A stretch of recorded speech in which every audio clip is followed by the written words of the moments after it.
Hey everyone. In Chapter 1 of Deltarune, we get introduced to the three main party members we play as. Chris, Susie, and Rousey, who are a part of the Fun Gang. Or, I guess you could have named them the Lancer Fan Club or the word I can't say on YouTube squad. Lancer is also technically a member, he just isn't a party member. In Chapter 1, these three were the only party members in the game, but in Chapter 2 we got Noelle as a brand new party member to play as. She is a party member, but never actually technically joined the Fun Gang. It's pretty much completely safe to assume that Noelle will rejoin the party and officially join the Fun Gang, though, at some point in a future chapter. However, in Chapter 2 there is another Lightner that is extremely prominent, Berdly. Now, I'm sure I don't need to tell you who Berdly is if you've played the game, so before we continue, let's just go over the current state of the plot at the end of Chapter 2. From where we are right now, Chris, Susie, and Toriel are at the Dreamer household, where Chris has opened up a dark fountain. Noelle and Berdly experience the entirety of Cyberworld, but currently believe it's a dream, even if they are a little skeptical and are taking their experiences in the dark world into their light world lives. Now, with this in mind, I'm going to ask the question, will Berdly end up joining on another dark world adventure in the future? Become a part of the Fun Gang alongside Noelle, and become a party member himself?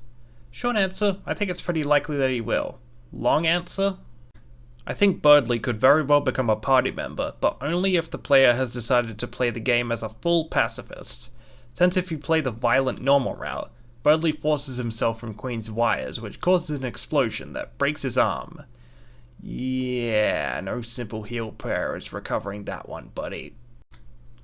I have a small prediction that Noelle and Berdly will find out that the Dark Worlds were real together. I mean, if just one of them described their dream, the other one would recall the exact same events in their dream and would be extremely confused. Noelle and Berdly are friends, they studied together and likely hang out together too. This conversation is pretty much bound to happen at some point. Hell, I'd even be surprised if it didn't happen.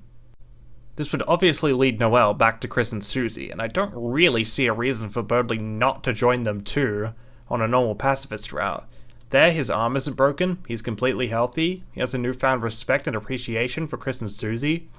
I could very well see Berdly helping them as payback for the kindness and mercy they showed him, as well as an apology for all the stuff he did to harm them by joining Queen's forces. Plus, as a fun fact, real-life halberds are effective against knight's armor. If Chris turned out to be the Roaring Knight, this could end up being a really interesting dynamic since Berdly clearly cares for Chris, especially since the two share a childhood together as they used to play games together. The normal pacifist route seems to be a reaction to the "your choices don't matter" thesis, by deciding to ignore the temptation of what's convenient because, well, your choices don't matter, and going out of your way to stick to pacifism, and you are rewarded with changes that don't significantly alter the events of the story, but are still present.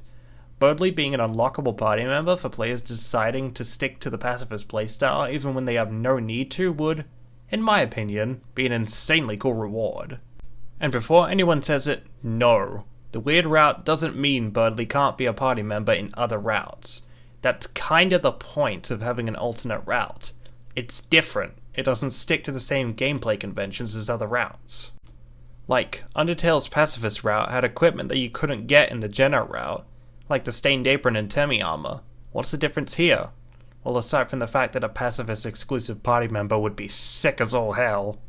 But there is another thing about this that should be talked about, and the very reason why I both made this video and why I think it's pretty likely that he will be a party member, because quite a lot of the work that would be needed to make him a party member has already been done by Toby Fox and the devs.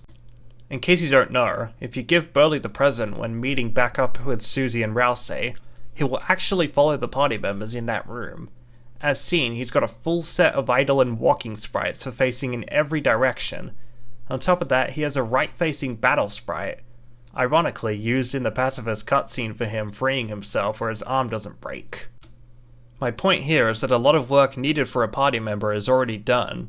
They would likely just need to make sprites for Berdly swinging his halberd and using his spells, which I guess they might actually end up reusing his sprites from his boss fight when casting his spells. With everything said, there's one last question that needs to be considered. When would he join?